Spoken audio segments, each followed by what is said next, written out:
What is going on, football fans? Back at it with another episode of Big Blue Avenue. My name is Tom Scavetta, joined alongside Sam Cardona. Sam, we have some breaking news to reveal to the folks, not around the Giants, but around some other teams. Why don't you tell the folks what just went down on social media? Well, it could definitely be very beneficial to our Giants, but the Cowboys have decided to keep Mike McCarthy as their head coach, and it also seems like the Eagles will be keeping Nick Sirianni around. So these guys who just both lost in the playoffs in the very first round are coming back again next year, and honestly, I think it's probably a good look for the Giants to deal with some of the same guys next year. Absolutely. And obviously, I want to ask how you're doing, of course, but Yeah. I mean, this news just really got me excited because we saw Dallas falter to Green Bay. I don't know about you, Sam. I was more nervous about Dallas making a deep playoff run. So I was more happier with the Cowboys loss than the Eagles loss because I feel like we knew the Eagles would have lost anyway, even if they got by this past week. And if Dallas would have won, they would have gotten a Lions rematch at home this time. And we know they previously beat them up in Detroit. Yep. No, I genuinely didn't know what the Packers and Cowboys game was going to end up looking like. I did have a feeling that the Eagles weren't going to look too good on Monday night, and they really didn't. As a Baker Mayfield believer, I was incredibly happy for him. Don't know how far they'll make it in the playoffs, though, but we'll see. But the Cowboys, that was, I think, their first home loss since 22, I believe. The last almost 2 years it's been since they've lost at home. So I definitely thought it was going to be more of a game. But, I mean, the Packers put on a show. It was just incredibly entertaining for me, and I'm sure for you as well. For any Giants fan, it was a nice little playoff weekend for us to start off the postseason. Absolutely. And it's great to have all the NFC East teams back to square one. And if you're a Giants fan watching this show, we want to welcome you to our season finale of Big Blue Avenue by saying that despite the Giants' lost 6-11 season, Dallas and Philly season ended a week after the Giants. Their season lasted just one more week than us, and they each won 5 and 6 more games than the Giants, respectively, which is awesome to see. But folks, we're going to work on a link tree in the off season so you can get all of our social media platforms under one tree. We're on Instagram, Twitter, and YouTube right now at Big Blue Avenue. Thank you for everybody getting us over 600 subscribers following the video of Carmen Brasillo being named the new offensive line coach. Very happy with that, Sam. I think that's a good hire. But then again, anybody who doesn't come from the Giants, we tend to like as a new coach hire. So we'll see how it goes. This is true. Quickly, before we outline what we're going to talk about tonight, Sam, I want to get to a season recap with you. So obviously, that 1-5 start for the Giants, I feel like really defined the season. And a lot of key players absorbed some injuries this year. We know Daniel Jones, before the ACL, was dealing with a hamstring. Saquon was out. John Michael Schmitz, Andrew Thomas was out for like almost 2 months. And it just seemed like there could never get a groove going. But we saw Justin Pugh get signed in week 5 to the practice squad, elevated for week 6 for that Buffalo game. That's right. And I'm trying to think, if the Giants beat the Bills, I think we might be in the playoffs. I think that's what I'm taking away from this recap segment here. If the Giants, Darren Waller makes that catch, if the officials call that penalty, if the Giants make more plays late in the game, they're probably in the playoffs. I think they ride that momentum to beat the Jets and potentially not the Raiders. What was the team we lost to that we really should have beaten? The Rams. If Graham Gano's injury was a freak injury, right? Yeah. I mean, you make that field goal against the Rams, 54-yarder. I mean, Mason Crosby shanked it. Gano, I think, slices that through. again, there's a lot of what ifs here, folks, but I think those 3 games put the Giants at 9-8 and a wild card spot over Green Bay, considering we did beat the Packers head-to-head, Sam. Right. No, I agree. Especially that Bills game. I think that Bills game, apart from us starting pretty rough, especially after week 1, that Bills game, I was convinced we were going to win watching. Like the Bills, they've gotten better over the course of the season, and I'm rooting for them in this playoffs pretty hard. But I definitely wasn't seeing the Bills team that we are seeing now when we were playing them, and Tyrod was starting for us. And I was convinced that we were going to win that game. It was such a powerful drive towards the end of that game, but there was that missed call, and Darren Waller doesn't make that catch, and it was just an unfortunate circumstance, but I think that would have changed the trajectory of our season, and I think that we probably wouldn't be in some positions that we were in throughout the rest of the season. Like, we probably would have felt a lot more confident going into a lot more games than we probably were.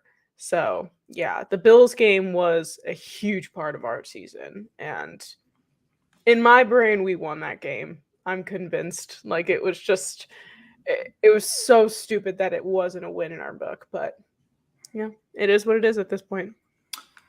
Yeah, unfortunately, no time to dwell. Giants started off 2-8. What's up, goofballs? Appreciate you. Make sure to go check them out. 2 giant goofballs. Would love to collaborate with you, by the way, during the off season. Hopefully we can make that work. Sam and I at some point would love to chat with you. And then the Daniel Jones injury, Sam, in the ACL game. The quarterback position was an issue for the Giants all season, even when Jones was under center, but there were times where he was definitely missed. Tommy DeVito got thrown into the fire after Tyrod went hurt. Unfortunately, Tyrod broke his ribs. And realistically, that put the Giants in a fork in the road.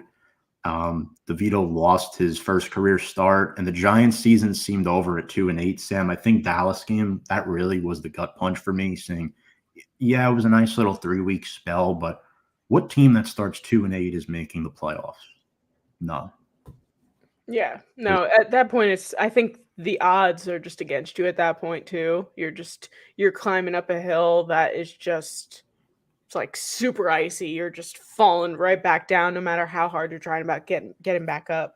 And we could speculate about what games we could have won, what games could have happened, this, that, and the other thing. But week 1, we lost 40-0 and kind of set the tone for the season. And obviously we had our ups and we had our downs through the rest of the season. But when you start off a season that way, after the off season that we had, and we had a lot more,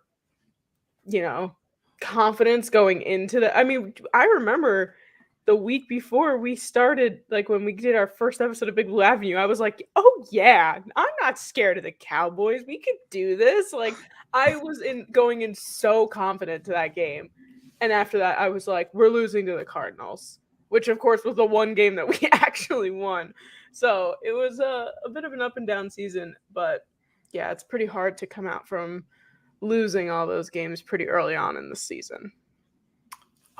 Definitely do agree with you there. Always ready, says 2 giant goofballs. Let's make it work. We could hit you up in the DMs. You could hit us up after the show. We'll definitely make something work. We're going to have a lot of coaching transactions to talk about it as well. And then after going 5-8 with DeVito at quarterback, they stick with him. And eventually DeVito gets benched on Christmas Day. The Giants went back to Tyrod Taylor. They got eliminated from the playoffs on Christmas Day. But the Giants would get sweet revenge 2 weeks later, finishing the season 6-11. And I think, Sam, through and through, a quarterback position was a big issue this year. There was no consistency at the position from any of the 3 guys. And ultimately, I think the biggest thing to take away is, despite all the coaching rumors, the Brian Daboll story, which we'll briefly touch upon in just a moment, this team played for Brian Daboll and the coaching staff. They did not quit on him. They kept the locker room intact, and finishing the season, going from 2-8 to 6-11, means you went 4-3 in your last 7 games, obviously. And the Giants won the last month of the season. Last month and a half, really. They went 4-3. And that's what we saw in the first half of 2022. The Giants were winning football games, and the Giants were a winning team the last 7 weeks of the season. It was just so unfortunate that the Giants could have been in an even better spot. But overall, I think that's what I take away. Brian Daboll should be the head coach in 2024 and potentially beyond as well. I think he will be in 2025. But your thoughts on that quick before we transition into Coach Daboll. I think that, yeah, we obviously struggled a lot with the quarterback position. We kind of put a lot of our eggs into Tommy's basket. And obviously it just didn't work out. Not to say that he's not a good quarterback, because I think that he is. I think that he is going to be a great backup quarterback for us to sit around and to come in when we need him, the way Tyrod has kind of been these last couple of seasons. But yeah, overall, I'm hoping that these things start to smooth over in the offseason. I hope we have a eventful but almost uneventful offseason. Like, I want to just get our stuff done, not really be in the news too much. I mean, the Cowboys and Eagles just ended their season and they're already in the news. We were already in the news right after our season ended with Wink. So it's kind of like, let's get all this stuff out of the way and then focus on what's to come in April. These next couple of months leading up to that, well, there's going to be a lot of speculation in terms of quarterback, picking in the draft, things of that nature. So, it's going to be a little hectic. I think we're going to have a little bit more of a hectic offseason than we're used to. But at the end of the day, we'll muscle through it and we'll be on there to cover it. Yeah. The Giants have had 2 faces of the franchise since 2004. And that's been Eli Manning and Daniel Jones. And this could be a make it or break it offseason for Daniel Jones. Even if the Giants do draft a quarterback, I think he still has the opportunity to win that starting job and see how he recovers from the injury. It'll definitely be interesting to see. Granted, his contract takes up around 18% of the cap. So, again, Daniel Jones will be the starter in 2024 to start the season, but we'll see what happens in free agency and the draft. And it starts with this guy, Brian Daboll. Obviously, Sam, last week we were talking about Wink Martindale, and I think Wink is at fault for what happened. I can see why he did what he did, but at the same time, Wink is gone. Can't really fault him for anything at this point.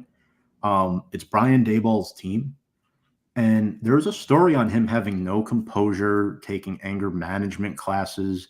We saw a similar thing in 2006 with Tom Coughlin after his 3rd year. And folks, if you're watching and want to comment on this, feel free to do so. We'll accept your questions and thoughts. But on the second Commanders game, Daboll said to Wink Martindale, "You're going to lose this game just like you lost us the Jets game." Daboll griped on the headset, according to numerous sources, and this ultimately led the Giants GM Joe Schoen, reportedly from Pat Leonard, hopping on the headsets.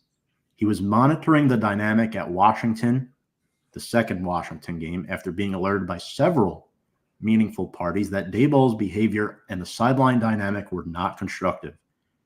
Schoen would stay on the headsets for 4 games against the Commanders, Patriots, Packers, and Saints, Giants winning 3 of those 4 before stepping back offline for the final 3. I mean, this is some grade school shit right here. And then the last part of the story is Daboll's unpredictability, where apparently he took away play calling duties from Mike Kafka and gave it to quarterback coach Shea Tierney for the second half of the second Cowboys meeting this year. There was no pattern, rhyme, or reason for his changes from others' perspectives. And Daboll also took over Kafka's offensive meetings in Week 7 ahead of a home game against Washington. As the Daily News reported, he did not give complete control to Mike Kafka of team offensive meetings until Week 11. Sam, I'm sure you've been following this story as well. Again, Pat Leonard, and I don't want to criticize beat reporters on air, but there are some reporters out there that are more trustworthy. And Leonard is one of those guys that I tend to think twice about sometimes. I tend to lean more. I don't know about you. Dan Duggan's pretty good. Jordan Renan. There are some good reporters out there. I know Charlotte Carroll is pretty on point. Patty Traina, Art Stapleton, they're pretty consistent. But when it comes to certain reporters, I tend to think twice. But at the same time, I don't think this is a story that he would just make up. Like people are saying, well, if they're 9-8, they make the playoffs. If they're 10-7, this story doesn't come out. I don't know. There's a lot to dive into here, Sam. What are your thoughts? Yeah. I'm actually curious. Who was he speaking to when he said you're going to lose this game just like you lost us the Jets game? Who did he say that to? So I think that was Wink ultimately. Because remember on the last drive, Zach Wilson carved us up. Yes. And then kicked the field goal. I gotcha. So I don't know. I mean, overall, thinking just back to when we were talking about the Wink Martindale Daboll situation before we really found out the true colors of some people here, we didn't really think it was all that true, and it actually ended up coming a little bit more to fruition. So I think, like you said, why would this story be made up if it wasn't based off of some sort of fact? Not to say that it isn't completely or not completely true, but overall, it just kind of seems like this is based off of something that must have happened. It's interesting because it seems like the team is so behind Brian Daboll. Like they're very for him. You know, he's a good coach. He's a player's coach. It just seems interesting that when given the power, like a head coaching position, he falls more into this, like, you know, I don't want to use the word dictatorship, but like kind of like a little bit more of like in a commanding, you know, place where he wants to tell people what to do and put blame on other people who, you know, at the end of the day, when you're the captain of the ship, when you're running the team, it all is going to come back to you. You know, whether or not it's your fault, you can put the blame and say, oh yeah, like this guy was, you know, this is this problem. At the end of the day, it still should all come back to you as a head coach because you're the one running everything. So at the end of the day, I think there must be some sort of truth to this story. It's unfortunate because this is not the kind of stuff that we want to be hearing about, but from our head coach, especially one that you and I both really like. We have been enjoying what he has been doing for this team, and there's obviously room for improvement, but at the end of the day, you know, we'd like to keep him around for right now. But if next season comes around and we're seeing a lot of issues within the staff from Daboll, this and that, I don't know if I'm going to really want him around because it seems like it's almost a bit of a distraction. Yeah, that's well put. I am buying the story to an extent. I'm not going to put an asterisk on it, but I think what two giant goofballs are saying makes a lot of sense about the Pat Leonard stuff. Paul Schwartz said otherwise as far as Shane hopping on the headset. I think Pat Leonard said that Shane was asked to hop on the headset. Schwartz said he wasn't, but saw trouble brewing. This is the exact comment. Yeah, look, he's a clickbait reporter. You know, he's been very anti-Giants a lot. He likes to stir up stuff in the media. The season's over, so there's not much to talk about right now since, you know, obviously Wink is gone, but now that story is pretty much done, there's really not much to discuss. So it would make sense that this would be a good time to bring this up. If it was that big of a deal, it would have been brought up as it happened or immediately thereafter. The fact that it's being brought up this late tells me that, you know, it's important, but it's not earth-shattering. What's up, Tudo? Much love and respects. Greetings from Italy. Nice. Very cool. Cool. I like it. Kevin, what's up, Kevin? Wink Martindale Wink is probably going to get a DC job, I would imagine, with the Jaguars or the Eagles. Hopefully not Philly, but I know he's a contender. Yeah, so, yep, buying the Brian Daboll story, but don't think there is full truth to it. Other news within our coaching staff, we know the Giants hired a new running backs coach, Joel Thomas. Saints were tied second in the NFL in rushing touchdowns over the last 9 years. Sam, I feel like a running backs coach position, 9 years is a long time. I mean, it's a lot of stability. I mean, look what Kamara has done there. Jamal Williams, a couple years back, had a bunch of touchdowns, or maybe that was with Detroit. Sorry, that was with Detroit, not New Orleans. But other players too, like Mark Ingram, I think they've done a really good job, especially Kamara in the red zone. So maybe it's a gripe for Saquon to stay. I don't know. I think Saquon still makes his own decision. Either way, but I'm definitely happy to see that hire. I mean, this is the 5th running back coach now in the last 5 years. So, but I don't know. I think it's a good hire. I'd like to think too that you're at a position like that for that long because you're really good at it and they don't want to move you around. You know, sometimes you kind of get, if you're so good at a job that they almost don't want to like bring you up or bring you down, you know, it's kind of like you're good at that. Let's just keep you there. So 9 years as a running back coach is pretty impressive. And yeah, like you said, we're seeing some phenomenal running backs coming out of, you know, his coaching, and Kamara has been kind of in and out, but he kind of came off on a stronger foot this past season. And yeah, I don't think it really affects Saquon's decision, to be honest with you. At the end of the day, Saquon's going to do what's best for him, but maybe then it kind of gives us the opportunity to, if Saquon does leave, gives us the opportunity and a well-reliant coach to kind of build somebody else up to fill the shoes that he's going to possibly leave behind. Yeah, I mean, we did see a lot of Eric Gray in Week 18. I know the Giants were up big, but possibly preparing him for the future. Who knows? Speaking of the future, I want to ask you, is Kafka coming back? He's completed 2 head coach interviews with the Titans and the Seahawks.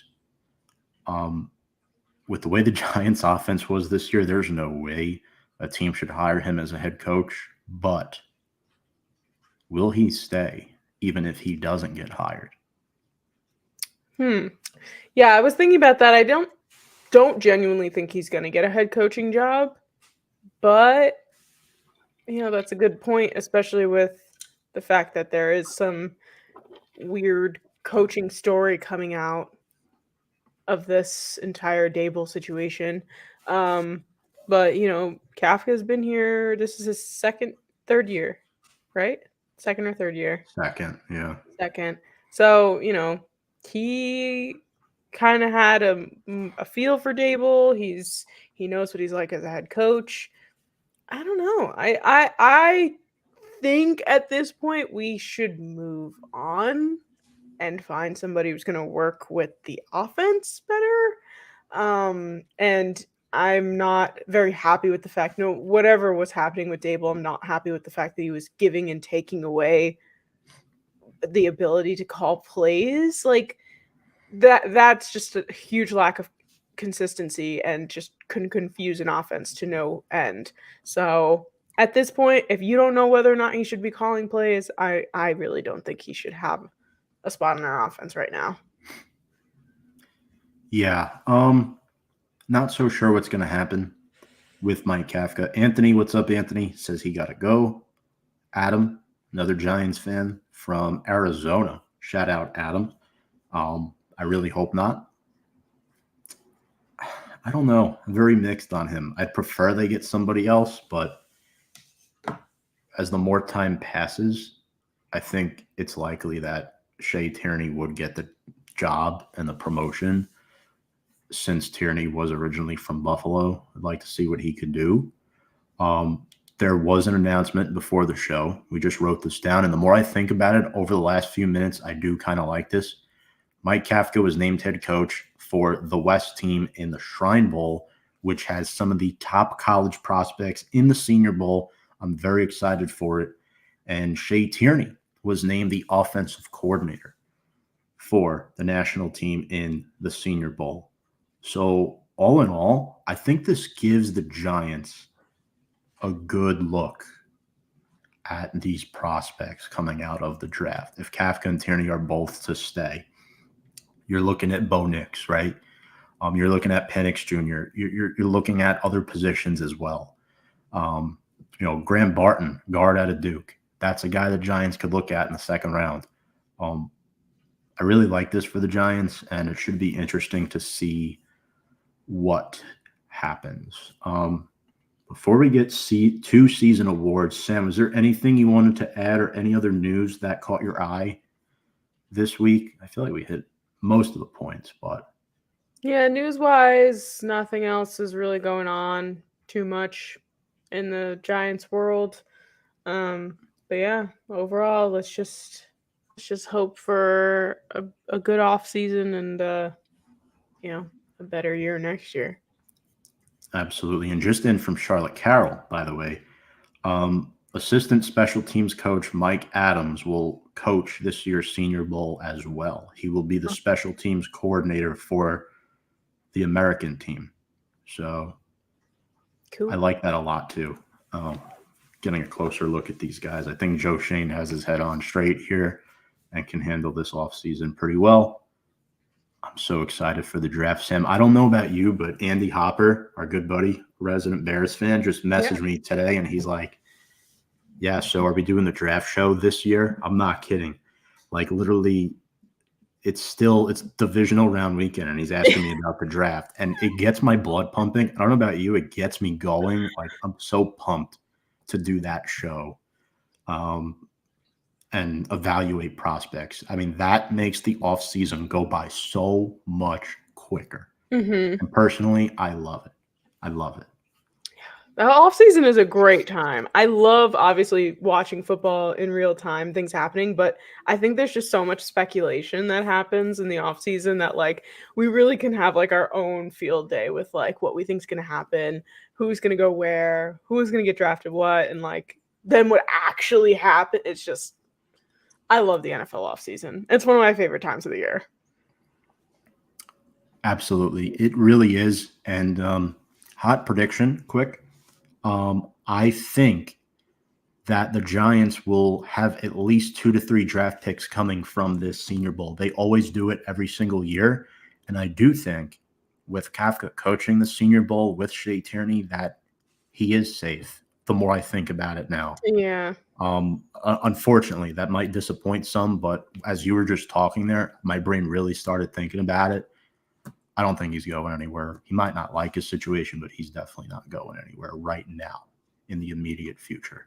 I mean, that makes sense, especially if he doesn't have any offers anywhere else. There's no reason to leave. So that makes sense. Yeah. No, absolutely. Let's get into our season awards. So this will be the last segment before our top 10 player reveal. So, folks, if you want to see Sam and I's top 10 player reveal, make sure to stay right where you are. Get out your popcorn, buckle your seatbelt. It's going to be a lot of fun. But, Sam, we agreed on all of these last night. Yep. Our rookie of the year. Who did we choose for our rookie of the year this season? And why don't you talk about him for just a brief moment here? Who did we choose?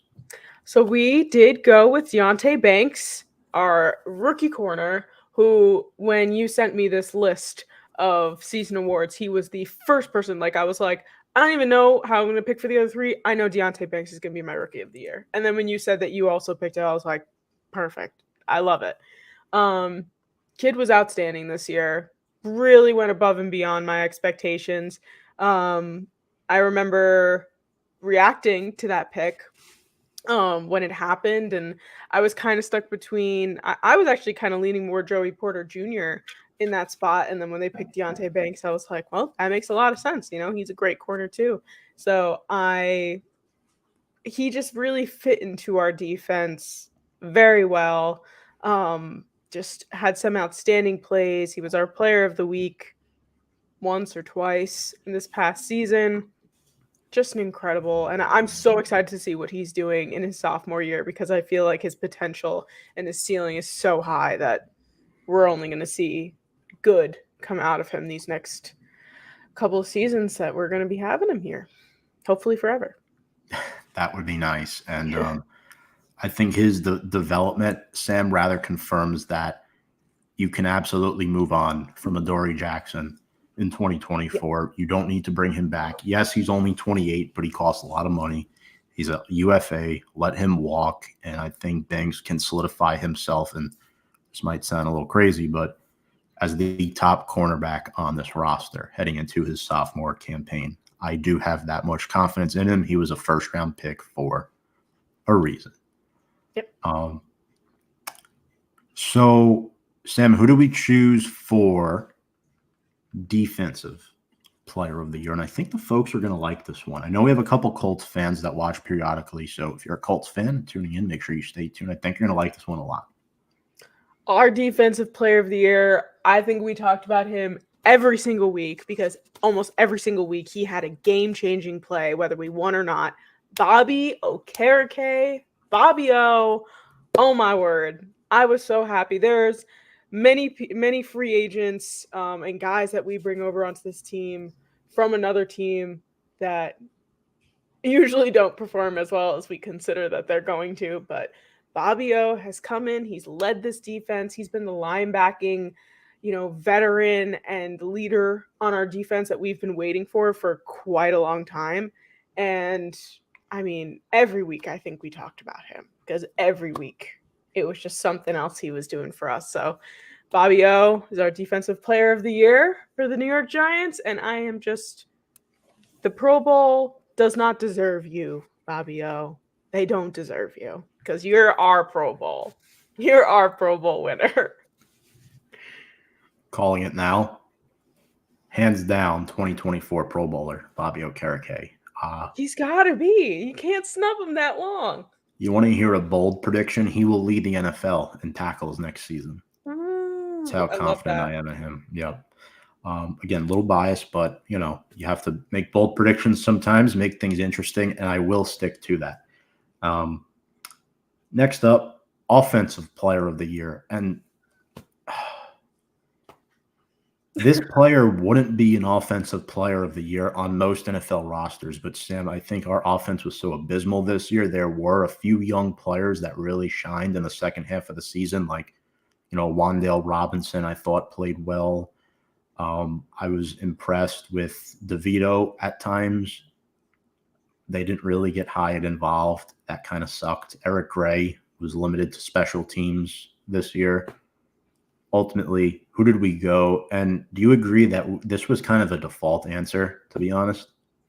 Unfortunately, our offense was not the best this past year. So we did go with Saquon Barkley.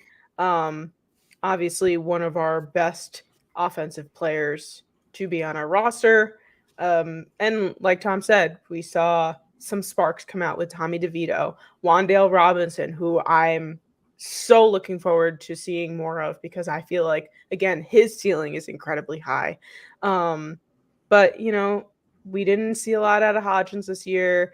Darius Slayton did what he needed to do, but nothing extraordinary that just, kind of broke the bank. So, and Saquon, I think he had a few moments as well, but because of just the consistency of him and while we're, it's not his fault that our offensive line was trash and he couldn't pop off the way that he did when we saw him last year. It was just a big swap in terms of last year to this year. But I would agree, yes, he is the default answer here because we didn't have a lot of star offensive players this year.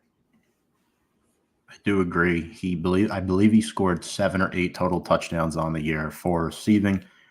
Wan'Dale will hit 100 catches next season. Wow. I love that. Both people that just commented about Wan'Dale. I want to hear your thoughts. Should the Giants draft a receiver in the first round? I know I've talked to one of you about this off to the side, but it would be interesting to see the Giants get a legitimate number 1 wide receiver to pair with Hyatt and Wan'Dale and Slayton next season. I think those top 4 would be beautiful. So I'm definitely looking forward to seeing. Young room. Yeah, very young room. But Wan'Dale would be the second oldest one. Hyatt was a rookie, and they probably bring Hodgins back. Maybe, I don't know, or maybe not. Shepard's gone. There's a spot open. Sills is not around anymore. There's a lot of guys out there that, and wide receiver is one position that I don't know if they spend money on in free agency, because obviously they whiffed on Paris Campbell, and he won't be coming back. So definitely not. I think we need an all-star to help out the youngsters. Yes, T. Higgins' name has been tossed around. Oh, man. I saw things about him going to Houston. Yeah, you know what? DJ. Yeah, I'm just imagining him, Nico Collins, Tank Dell when he gets back from the injury. That should be a lot of fun. But finally, our MVP for 2023. Sam, who did we ultimately choose? One of our, if not the best player on our team, most valuable player, is going to go to Dexter Lawrence. Obviously, you expect a lot out of your offense, scoring points here, there, and the other thing, because our offense was so abysmal. Our defense really was carrying us through this season. And Dexter Lawrence, I know we mentioned Bobby O, fantastic leader in the linebacking core, but Dexter Lawrence was leading this defense, doing amazing things. I feel like we didn't talk about him as much as we should have this year, but it was because he was just doing his job and doing everything he needed to do as a player. And yeah, I'm happy. He's kind of becoming our all-time captain of the team, not just the defense, because we're struggling with our quarterback situation. And he's been around a bit, and I know he was real sad to see Leo go in the middle of the season. I think we all were, but it was just the right choice in terms of financial, situations going on. But yeah, Dexter Lawrence, phenomenal. Love him to death. Our for real Pro Bowl guy who's representing us in where are they going to be? Florida? No idea. Vegas too? No. I don't think so. I have to Maybe look. It's in Florida. Anybody Anyway, he's representing us there. Let's see. Anybody in the comments section, feel free to message as well. It is in Orlando. That's right. Orlando. But yeah, without further ado, let's get to our top 10 player reveal. Sam, I'll start with you. What I'll do is I'll share the graphic on the screen rather than going one by one in previous years for time purposes. But Orlando Camping World Stadium. Thank you, goofballs. Get your graphic up here to show your top 10, and we will chop it up starting from 10 and all the way up to number 1. Here we are. Here we go. All right. So for starting in the back, Tyrod Taylor, I put him at number 10, giving him his flowers. It was a tough year for him. It was a tough year for quarterbacks in general and on the Giants team. But I think Tyrod Taylor put everything out on the field for us. And I just wanted to mention him because he really did a lot for us. And despite not winning certain games, like we were mentioning earlier, he did everything that he could in his power, despite getting hurt again. Jamie Gillen is on here. I don't know if we've ever put our punter on our top 10 players list ever, but Jamie Gillen not only was doing well for us punting wise, but he stepped in big time at those days that we were struggling with Graham Gano, Randy Bullock, and he got that 40-yard field goal for us, which I was so happy about. But threw him in there at number 9. And number 8, we have Andrew Thomas, who unfortunately we didn't get to see all year due to injury. But I will forever die on the hill that he is the best left tackle in the league. And we would literally be falling apart even more without him. But I'm hoping that by next year he has more of an impact on this offensive line. It's just unfortunate that the injury put him a little bit lower on this list. Darius Slayton I have on here. Not fantastic player in general, but for our offensive purposes, He did his job. He did what he needed to do. Same with Wan'Dale Robinson. I can't speak highly enough about this kid. I just that catch, DeVito to Robinson at the last drive in that Packers game was, I ascended. It was a gorgeous, gorgeous play. And I, like I said earlier, think that his ceiling is incredibly high, and we're expecting so much more from him. Saquon's on here at number 5, breaking even right in the middle of the list. Part of the reason why we went with him for Offensive Player of the Year, kind of like we need him on there, but also he wasn't something that just blew our minds, kind of like how he did last year. So he kind of broke even on my list there. Deontay Banks, obviously, we were mentioning it before, our rookie corner, where he was just doing everything he could, learning along the way, getting better throughout the year, making plays for us, going up against tough wide receivers on teams sometimes, but holding it down and doing what he needed to do.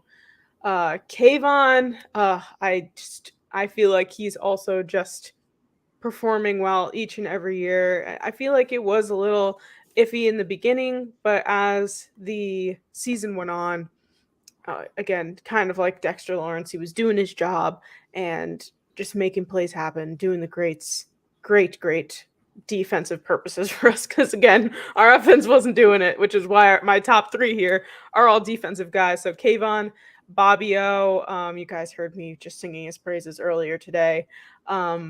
And Dexter Lawrence at number 1. Like I said earlier, I think he's the best player on our team. He is the one that will be going to the Pro Bowl on behalf of our team, the only one going. And these top 3 defensive guys were just really holding it down. We had just so many times where I've said the defense was the reason we won that game. The defense was the reason we won that game. So that's why I had to throw all these guys up here in my top 3. And so those are my top 10 Giants players of 2023. I like the list. I do. Thank you. There's a lot of good players on there. Sam, you went all top 4 defense. Don't blame you with that. Top 4, yeah. Saquon missed a lot of time. In a typical year, Andrew Thomas would be much higher, but again, he missed a lot of time this year due to injury. He missed the first 8 weeks. I believe he only played in half the games this year. Jamie Gillen, phenomenal year for him. Punting wise, he had Pro Bowl consideration. Yeah.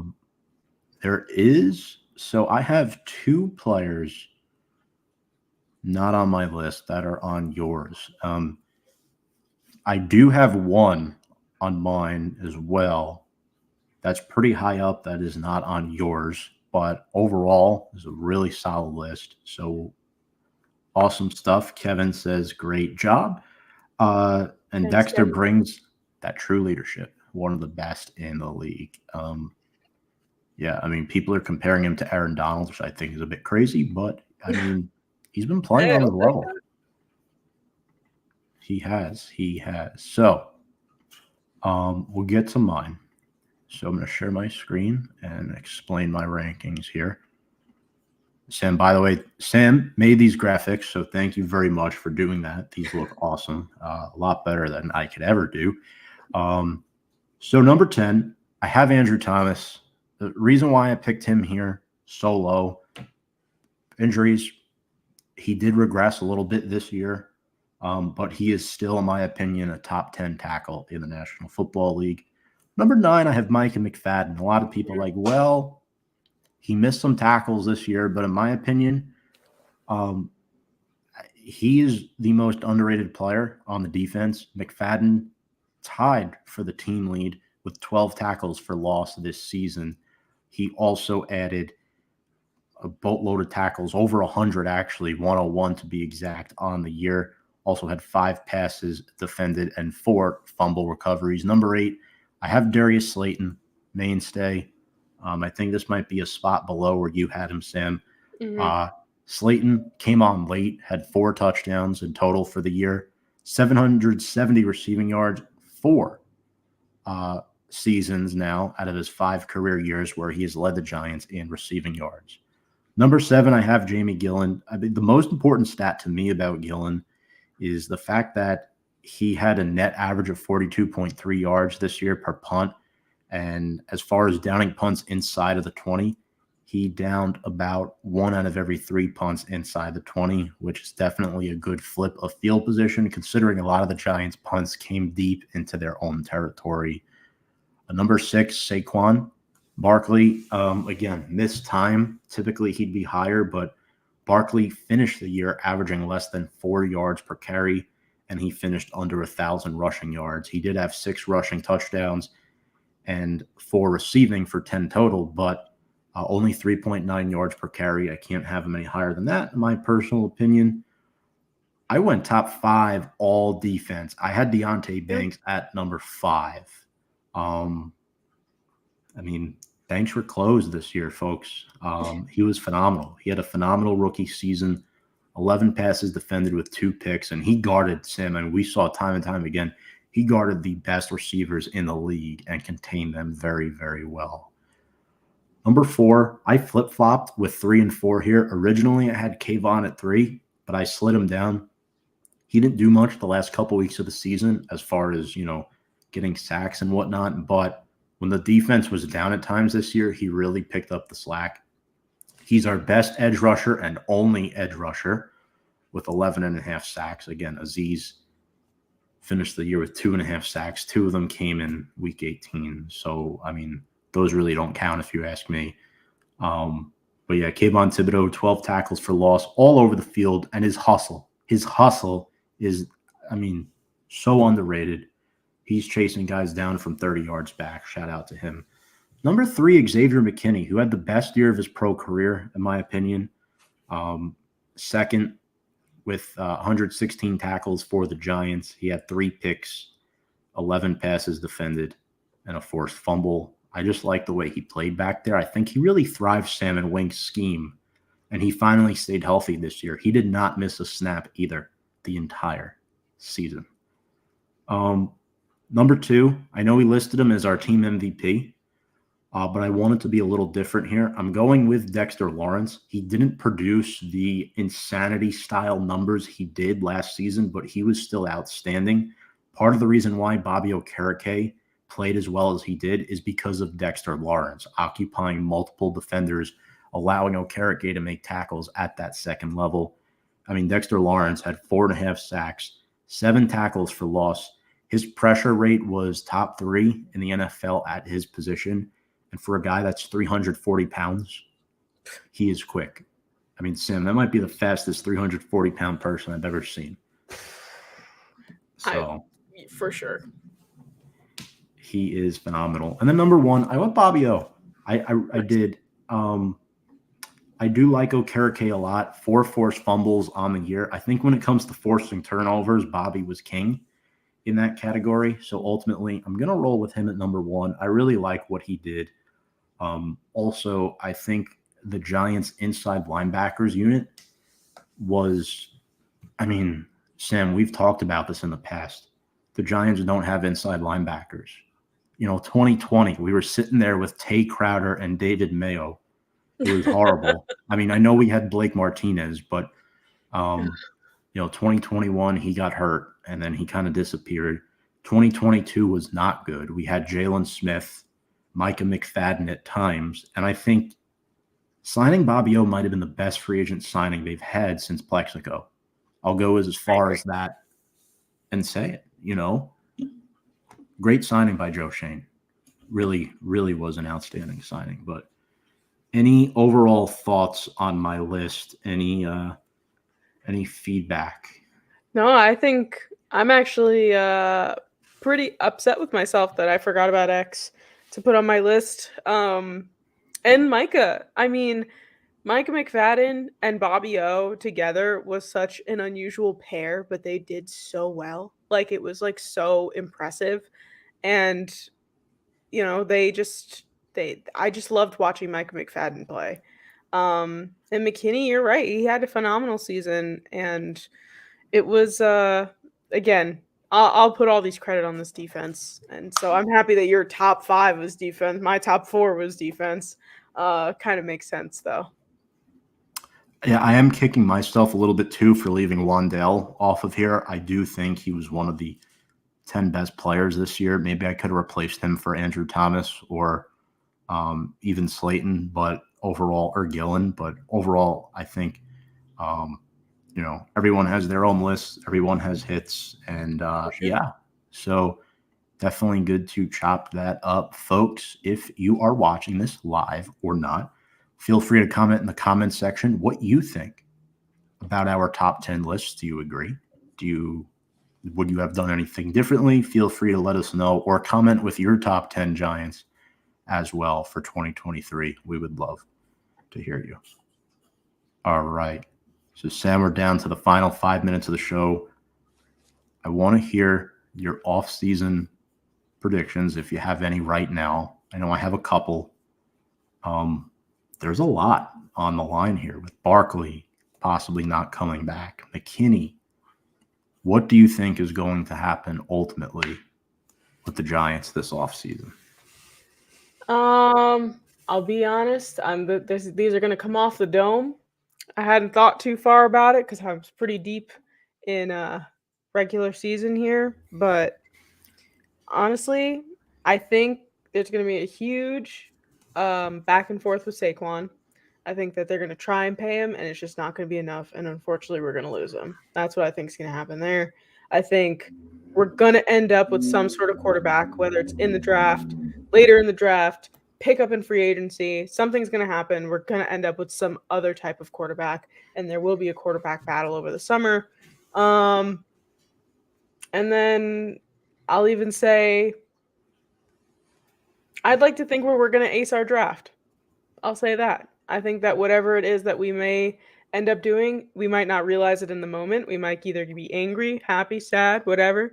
But I think at the end of the day, we're going to be happy with who we end up in the draft this year, and hopefully it'll make our regular season next year a little bit easier, a little bit more exciting.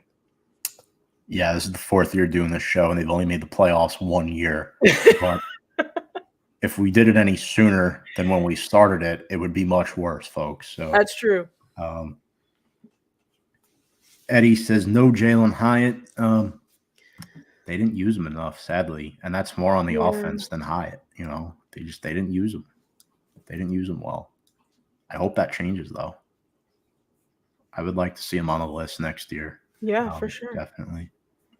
Thank you, Eddie. Big Colts fan, by the way. So maybe you're happy or not so happy about Bobby O being number 1 and number 2 on each of our lists. Thank you for the comment, Barbara. Agree with everything you said. Thank you very much. Off-season predictions for me. So I'm going to go a little bit more extreme. I think they tag and trade Barkley. I think that's the only way you can get anything for him at this point. I think Barkley will be traded. I think they will agree to sign some sort of transitional tag and then eventually trade Saquon Barkley to the Baltimore Ravens. I can see that happening. Barkley will team with Lamar Jackson, a team that has had a lot of lackluster running back play. I am throwing up my mouth just thinking about it, but I think that might have a possibility of happening. Mike Kafka will reluctantly stay. Mark Lewinsky will be released. Giants will let go of all of their other 2020 draft picks outside of Xavier McKinney, who will sign a contract extension with Big Blue, along with offensive guard Ben Bredesen, who I think will be back. I think they will re-sign him. I think he's done enough. I have the Giants reworking contracts of either Darius Slayton and or Darren Waller. The Giants will not draft a quarterback in the first round of the draft. They will bring in a veteran cheaper than Tyrod Taylor. All due respect to Tyrod, I love him. I'd love to bring him back, but he's too expensive. Yeah. And they'll draft a quarterback on day 2 to compete with Daniel Jones. That's ultimately what I think will happen. And lastly, the Giants will sign a successful offensive lineman to play between John Michael Schmitz and Evan Neal. 2 young players, I think, need a veteran sandwiched in between A lot of people want the Giants to draft a guard. You have a lot of young players on that O-line. I would sign a veteran that's done well. A lot of people have talked about possibly Robert Hunt from Miami Dolphins, or one signing that I think is all but guaranteed to happen in free agency, Jermaine Uliminar. I'm probably not saying that fully correctly. Raiders swing tackle who will compete with Evan Neal for the starting right tackle spot, who played under Carmen Brasillo the last couple of years. So I like it. I think they're going to sign him, knows Brasillo's line schemes, and he'll compete with Evan Neal. If he doesn't win the starting job, he will be a valuable swing tackle in 2024. If I'm honestly though, I'd be so happy for Saquon whatever he ends up doing. He's like one of those guys you're going to support no matter what. And to see him play with Lamar Jackson, I feel like it would be very, very exciting to see. Yeah. And part of the reason why, too, I said the Giants won't draft a quarterback in round 1 is because if they move on from Saquon, the rookie quarterback will be less likely to have immediate success. So I think the Giants draft one on day 2, sit them for at least 1 year behind Daniel Jones, and then see where they go from there. Ultimately, that's what I think happens. Goofball says McKinney might be gone. Interesting. He won't play for Wink, according to reports. If they wanted to keep him, they would have never tried to keep Wink. That's a good take, too. Different take, but that is a good one. You might be right.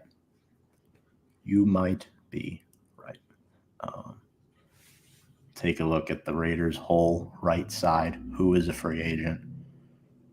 Andre James, Greg Van Roten, who's from New Jersey. Oh, I like Van Roten. New York, New Jersey. He's from one of those places. He's a former Jet, too, I think. He's from New York, Rockville Center. Long Island. Okay. Nassau County. Cool. Maybe he's a Giant. Maybe he's that veteran you put in between the two. I don't know if he is a big dude. I like him, though. I would love that. Getting him. Absolutely.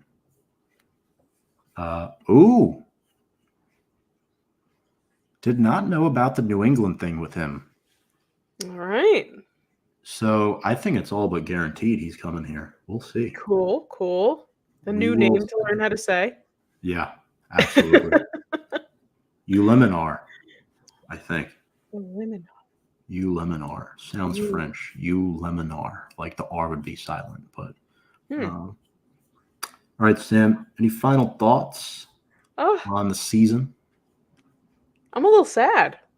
I know we talk all the time, but it's kind of sad for another season to come and go like this. But yeah, I'm excited for this off season. I know we're going to be doing a lot of content coming up, and especially leading up to the draft. I'm going to out you, Tom. We are Sam Hartman believers here. We love Sam Hartman here.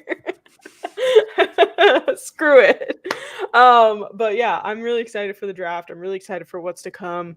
Hopefully the tea is not too hot for the Giants this year. I'd love to keep everything super chill, but we'll see what happens. And it's been a great year. Thanks for having me on as usual, Tom. Absolutely. No, thank you for being my co-host once again. It's been a lot of fun. You do a lot of the graphics and everything, and I think it's all great stuff. And I'm sorry, this is interesting. So a player who is engaged to Sabrina Ionescu from the New York Liberty. Sabrina Ionescu is engaged? Did not know this. What? Crazy stuff. Sam lives for this stuff, folks. I didn't know that. Yeah. Look at that. Wow. Look at that. How fun. Small world. Also, folks, one other thing. If you have any draft prospects you would like for us to evaluate Yes. please feel free to drop them in the comment section. We will make sure to get to them. It could literally be anybody. It could be your team's favorite kicker. We'll do it because the Giants also went through 4 kickers this year. Yeah, we might need one of those. No, not sure I want to end the show on that note, but I might have just screwed myself there. It's all good.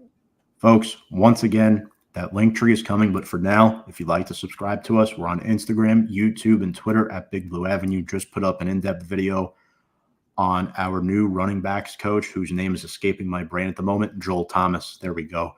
Appreciate you all. Love all the fans and support. Without you guys, we wouldn't have as good of a show as we do. And it's appreciated. All your comments, likes, shares each and every single week. And stick with us during the off season. We have a lot more coming your way through the off season months. On behalf of Sam Cardona, my name is Tom Scavetta. Thank you all for watching season 4 of our Big Blue Avenue live streams. Stay with us during the off season for our non-live YouTube segments. And without further ado, let's go Big Blue.